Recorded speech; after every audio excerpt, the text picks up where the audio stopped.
Hi, and thanks for tuning into this really brief little video that I'm doing just at the end of a wonderful day where I've had the opportunity to meet with several schools and also review an article on I-CRAVE Maths Methodology. You might have heard of I-CRAVE Maths Methodology. I developed it. It's basically an extended CRA approach where we look at the subtleties that actually make all of the difference. So even if you've heard of CRA, please just have an open mind. It's quite a different approach because we're going to use in the concrete component very specific and very explicit and accurate manipulatives. We're going to use manipulatives that are consistently color coded, so we're not going to change the color of the blocks at all.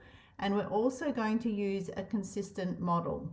So whether we're working in whole numbers, addition, subtraction, multiplication, division, or fractions, decimals, percents, and all of those operations, using this same set of manipulatives and this same model, we can actually teach simply.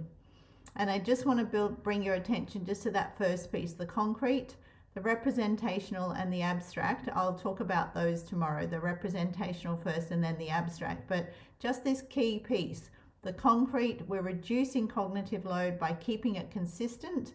We don't want the student to have to relearn a new manipulative every time we're wanting to introduce a new part.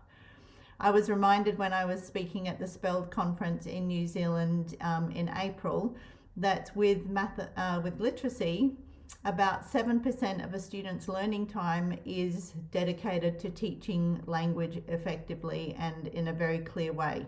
When you look at mathematics, maths is generally left and given a whole lot less time than literacy. So if you think about less than 7% that you have that student's time for to be able to teach maths accurately, what I encourage you to see is how important it is for that to be explicit and clear and accurate, and for us to minimize the extraneous pieces that we might have used previously and make it very, very simple for the student.